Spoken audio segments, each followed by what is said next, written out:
Welcome back to another episode of the Breakaway Show with David and Fabian. Today is August 21st, and we have a lot to unpack and to talk about, as always. Isn't that right? It is, and I might be a little quiet today because I just got my teeth whitened, and they are very, very sensitive. So if you've had them whitened, you understand.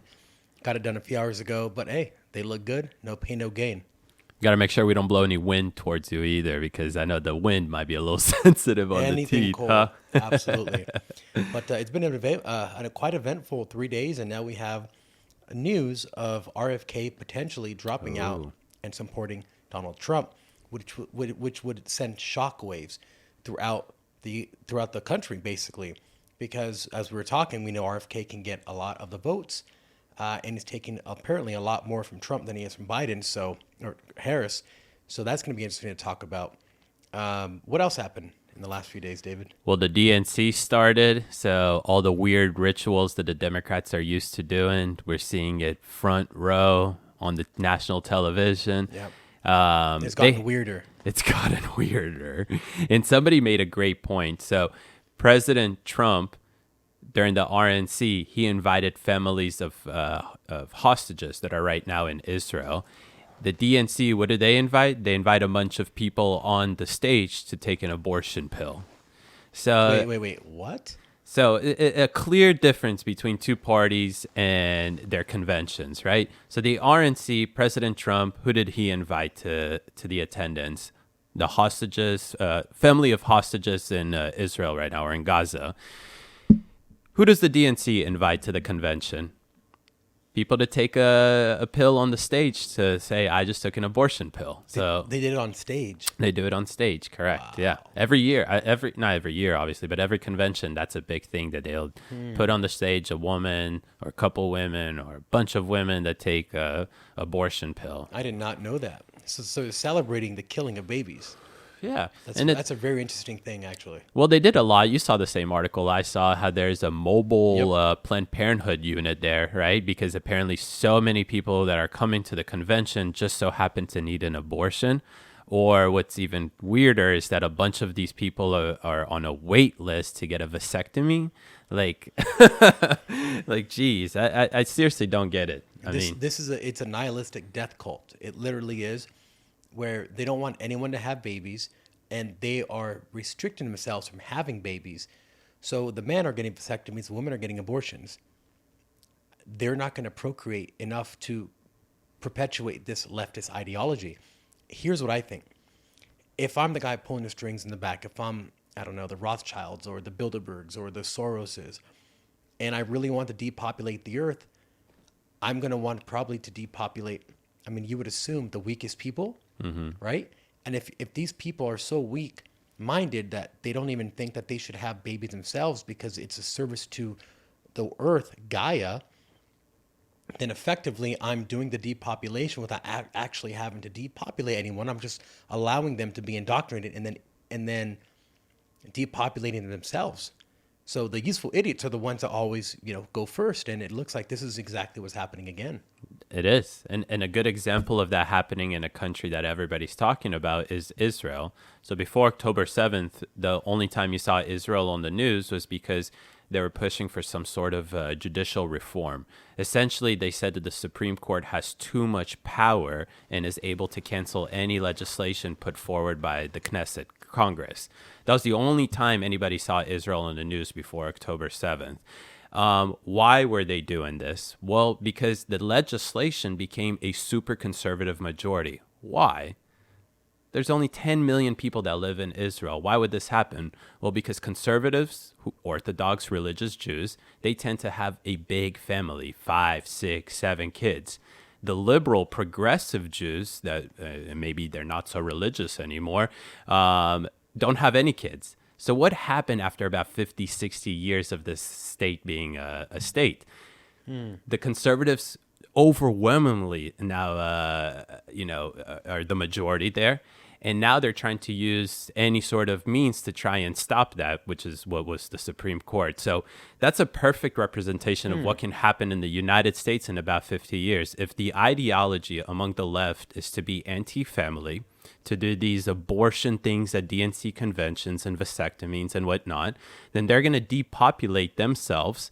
And in about 40, 50 years, you're going to see way more conservatives representing in Congress than you do progressives because of this simple issue. Yeah. No, yeah, but the DNC is creepy overall. That's what I can say. And it actually perfectly represents how radical and extreme the overall party has become, because they are appealing to a bunch of tiny groups. It's the left's favorite game, right? Is to play identity politics, marginalize groups into as many little groups as possible, and feed them whatever that they want to. And call it intersectionality like it's some cool thing. That's funny.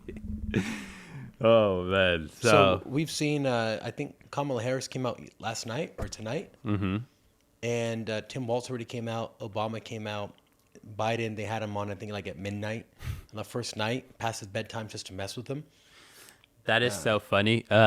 Some aide that's really close to Biden texted a reporter, and he said, "This is absolutely ridiculous. We handed them over a campaign on a silver plate," which I will criticize myself that it wasn't, but they're saying that they handed over this campaign to them, and how do they treat them?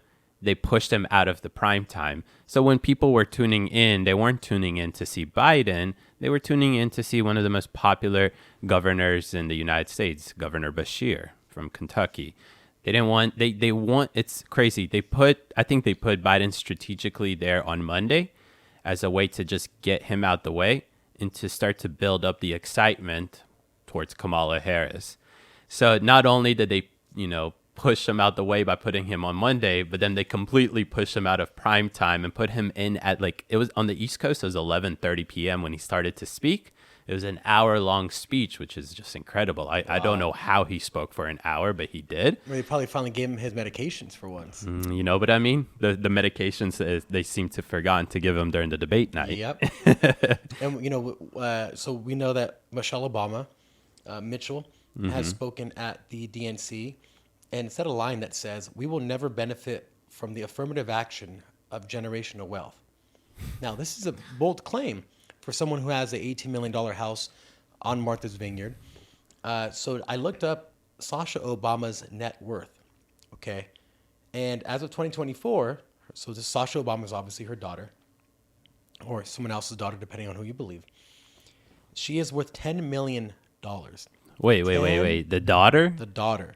Just one of them is worth $10 million. What the hell is she doing? Is she also selling some kind of paintings that we don't know about? Well, think about it. Michelle just said, "We will never benefit from the affirmative action of generational wealth." But her daughter is worth $10 million already. And she inherited $8.5 million through her trust fund. Okay. Oh.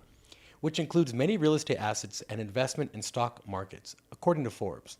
So they're telling you, on one hand, we will never benefit from generational wealth transfer, but then their daughter is already worth $10 million because of a wealth transfer from one generation to the next. So it's super hypocritical at its highest to be talking to a certain set of people and saying, "Hey, just, you're poor, you're not going to benefit from rich people, but you're a rich person and your child is benefiting from you, what you're telling people and you're speaking against that other people do." The hypocrisy is just astronomical. Well, it's classic hypocrisy by Democrats, so that's nothing new with them there. But this actually reminds me a lot of overall BLM, because BLM taunts this idea to blacks that you will never succeed in America. It's systemically racist. While the people that are collecting the funds, that are in charge of the BLM Foundation, are sitting there and racking out, buying multi-million-dollar estates, paying their brothers and baby mamas millions of dollars for security or consulting stuff, right? While spitting into the face of the very own people that they're claiming that they're helping, by saying, "You will never succeed in America, so give us money." It's always the same. The people doing the work get screwed, and the people running the people are the ones who make money. The same thing with Hamas. They're basically destitute right now in Gaza. Hamas is getting all this money, but it's going to the rich people. One of them who just got a nice little bomb dropped on him not so long ago, and so now he's not spending any money because he's not of this world anymore. But it's the same thing every single time. We see these leaders, and they make money off the backs of the citizens. We see it. The big guy, Joe Biden, got 10%. If you read the text and you understand them, he's getting 10% from every deal. Hillary Clinton, Barack Obama, all making money off all these deals. And it's the people at the bottom who are literally getting vasectomies so that they don't procreate. Those are the people literally taking abortion pills on the stage of the DNC. The people that are being used by the Obamas, the Clintons, the Bidens. Let's make this full circle as well. They're promoting them to not have families in the name of climate change, right? Because they believe that the more kids they have, the more they'll harm the environment. While the people that are telling this to them are banking off all this stuff while continuously buying beachfront properties and flying on private jets. And having families. And Fabian, let's complete the full circle here. And then passing that generational wealth to who? Their kids. Their own kids. The hypocrisy, it's just right. It writes itself. Like, this is the funniest story. If it was a movie, I'd be like, this can never happen. Yeah. So a bunch of these people trick the people into not having kids, into, mutilating children's bodies, but they have families, but they have millions of dollars. How is it that Marie Antoinette famously said, let them eat cake. And she got beheaded because they were like, she's so out of touch with the real world that she thinks we're all eating cake because they have festivals every single night. I think it's time that some of these elites have the people find out what they're really doing. Yeah, I definitely agree with that. And they won't, but that's just the name of the game for them, right? And even if they do, they'll convince them that it's not real. Because they're pawns at the end of the day. They are pawns. They are literally pawns. And the way they think also very much mimics a pawn. Not being able to see more than what's in front of you, to the side of you, or behind you. Nothing further than just one step anywhere. And a pawn can only move forward. It cannot move backwards. Oh, that's right. It can't move backwards. It can't move backwards. And it can't move to the side either. Oh, it can eat to the side, but... And it can only move one pace or one square at a time. Except for the first move, it can go two. After that, so they literally are pawns. Because progressives have to keep progressing. They can't move backwards or they become conservative. So they can only go one way. And the queen or whoever's playing the game, is moving the pawns. So they literally are pawns. It's a good way to put it, honestly. Yeah. And there's a lot of people who are pawns. Majority of the time, people who are pawns are just very ideologically driven and don't tend to do any, I guess, independent research outside of what they hear in their echo chamber or from their favorite personalities. And right, that's literally, and it happens on the right just as much as it happens on the left. Yep. And with the left, it just so happened to be with this whole entire circle we just talked about. These are people that have been so demoralized by their favorite personalities or role models that they believe are role models that they are like, okay, they're willing to do everything like that. So, and the interesting thing is, the people who are doing this, I would assume a lot of them are just normally good people. But neo-Marxism preys on the goodness of people to get you to stop doing things because it's not nice. And this is one of the most amazing things that they've done is they've done all this self-censorship, this get a vasectomy. These people are doing it because they think they're helping. They literally think they're helping. But the people leading them are the narcissist. So the leaders are narcissistic. The people are well-to-do. They're being controlled and indoctrinated by these narcissists to do their bidding. So I wish more people would realize, like, why am I doing this? Who told me I have to have a vasectomy to save the world? Why are they telling me this? And why are the people that are telling me this not doing it themselves? I mean, it's a very, very easy logical conclusion to draw, like, maybe I'm being duped. it's just not so common to have common sense anymore. Common sense, not right? so common. Because just the way that you broke it down, anybody that is engaged in that, if they could just pull themselves outside of that for a second and look at what is actually happening, what the people that are telling them to do this stuff, what they are doing, they would come to an easy conclusion like, okay, maybe this isn't in my best interest. It's in the best interest of the people telling me that. So absolutely. I mean, if I'm seeing Obama buying beach houses, if I'm seeing Obama, Greta Thunberg, who touts climate change, flying on these jets that emit more CO2 than all emit in an entire year, okay, so these people are doing everything. They're doing nothing that they're telling me to do, but they're doing everything that they're telling me is what the bad people do. But yeah, I'm still gonna believe them and do what they say because they're the mouthpiece of our movement. Like, for what? Like, why? You know what? That's actually how I feel about something that is happening on the right. And we can kind of switch gears like this a little Oh, bit. that's a great gear to switch.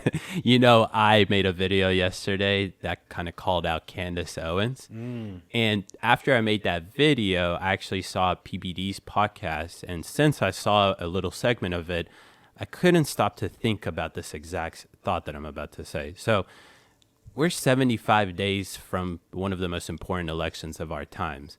And people like Candace Owens, for example, all they're doing right now is talking about Israel.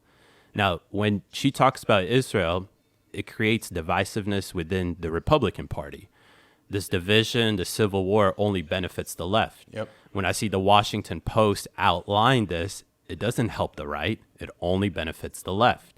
So I started to think to myself, why are personalities like this that are very popular in this independent community, political mind community and whatnot, why are they so hyper focused on an issue that is not going to help Trump become the president in November? And that just has been stuck in my head like ever since. Seriously, because you really think about it, why? Yep. Why are they so wasting so much time on this right now? Yeah, I mean, like you said, you brought up a good point. We are in 75 days or so away from the most important election in our lifetimes by far. You have communism knocking at the door. You have institutions that have been taken over by these people. And there's people who are focusing on Israel, like, okay, if you're worried about it, that's fine. But, I mean, there's a lot of stuff happening that you should be talking about right now. Win the White House, and then, after you win, then you can figure out, hey, what's going on.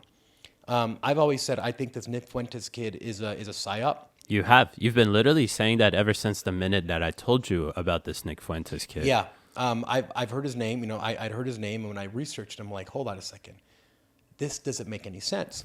Like, why is he the face of the new, I don't know what you would call it. The White Christian nationalist movement. Yeah, the Groypers, I guess they're called. Groypers, yeah. So to me, he's a psyop. How Candace Owens fits into that, I don't know. How Dan Bilzerian fits into it, I think he's trying to recreate himself, and this is an issue that he's, attached himself to, rather than any other issue going on. Any other issue. And then now you have, who's the other person part of it? Ryan Garcia, I think. Ryan Garcia, the Tate brothers joined in. The thing is that all these people claim to be Trump supporters. Like, I'm a Trump guy. And Candace says, well, I'm a big fan of Trump and everything like this. Yet 75 days before the election, they're focusing on nothing that actually helps Trump win. And if anything, they're actually leading a movement against Trump. Because, for example, Nick Fuentes said that him and his Groyper gang declared war on Trump because he's just doesn't fit what they want. Well, okay, so what are you going to do? End up voting for Kamala? You're not going to vote for Kamala. By you not voting for Trump, you're doing everything. You're literally actively helping Kamala win like that. Bro, it is a psyop. And I don't think Candace is a psyop. I think she's a grifter. I think she's trying to stay relevant because she saw October 7th. She didn't do anything immediately, but she saw this big demand of this anti-Israel rhetoric. Like, people need that. And I think she found a way how to stay relevant right now. But it's at the expense of potentially causing Trump the election. Yeah, I don't know where her angle is. I think she maybe means well. I don't know. Maybe she's listening to people on that ultra far right, which we knew was going to come. James Lindsay has been talking about this since 2017, I think 2018, and Jordan Peterson as well. Right? You have an equilibrium that you always have to be at. When you pull too far to the left, like we've been for the last over 5 years now, then when it swings back, you're going to go all the way to the right. And we're seeing this. We're seeing Christian nationalism come up in conversation, be everywhere. The mainstream media is talking about it. They're trying to make it a thing. Who's more dangerous? I mean, it could be either side at any point in time. Right now, it's the left. Mm-hmm. They're much more dangerous. But when the pendulum swings, as it's starting to do now, you're going to have this movement, or it looks like it's already starting, of these ultra-right, which are just as bad as the ultra-left, but they just think they're different. but they use the same methods to employ, that they employ the same methods to arrive at their destination. It's just the only difference is the ideologies, but the mechanisms is basically the same. Take away everyone's right to do something, say you have to do this, and if not, then you're SOL. So you're right. I mean, it's really interesting that this is a topic that they're talking about 75 days out from an election that could have, I mean, world-changing impact. Yeah, you're absolutely right, Fabian. And to kind of maybe just cap that conversation, I don't think either side, like if Kamala wins, there's not going to be major difference in terms of foreign policy. It'll actually maybe be less Israeli friendly. Mm-hmm. If Trump gets into office, I don't think there's going to be any different, maybe more support for Israel. But what is more support? We're providing them aid, we're, doing the stuff. So yeah, just to kind of end that, I just don't understand why. And I think PBD actually said it best, that maybe all these people feel good right now because maybe Candace Owens is getting all these messages of, you're amazing, you're fighting the real war, you're fighting a big enemy and whatnot. But November 5th, if Kamala becomes president, all these good feelings and good messages are going to go completely out the window because these people don't care about that whatsoever. They care about President Trump becoming president again. And if November 5th comes and it's not that, hopefully they get a backlash for spending 75 days outside the election being worried about something like this. Well, and the other thing is too is look what's going to happen to, just think about what will happen to social media if we have another Democratic elected president or Democrat elected president. They're going to shut everything down. I mean, you think we have a hard time? We have a hard time every day. We're so shadow banned on most networks, most social media platforms. Let Kamala Harris get in office and have a fresh 4 years to appeal to her far left voters who want nothing more than to shut your freedom of speech down because it's the one thing that's stopping them from having complete control of the conversation and complete control of the narrative. It's the one thing. And the only thing stopping him is Elon Musk. And he's one website. And we've already had countries themselves come out against Elon Musk, threaten, whether it be Venezuela, whether it be England, whether it be anybody. Yeah. So we see it happening. Yeah, and we don't even have to have a hypothetical here or anything like that. When Tim Walz has said it himself, he said that there is no room in our democracy for misinformation or disinformation. And we know that it's all subjective when it comes down to figuring out what actually is misinformation and disinformation. Because they can say the conversation you and I are having right now is misinformation, just so this narrative doesn't come out to push against whatever narrative that they're trying to paint the picture on. So, and as I said before, and I'll say it again, the government is the biggest doer of misinformation and disinformation, but they want to control so that they can only do it and we can't. So if we say anything that they say, if we say anything against what they're saying, then we get in trouble. But they can mix facts. They can, take studies and combine them and create studies and pay off scientists. And it's okay if they do it because they're the mob. But if we do it, we can't. On that point, why don't we talk about the Labor Department just releasing an interesting report that they've overestimated the amount of job growths by almost 1 million. It was around 800,000. And that, I think, perfectly goes with what you're talking about. Them manipulating information, them using whatever activists they can in these institutions to benefit whatever narrative that they're trying to build. Because for the last year, all we've heard from legacy media is how good the economy is doing. Look at these job growth numbers. Every month, they're taunting new numbers. This is twice the what we expected it to be.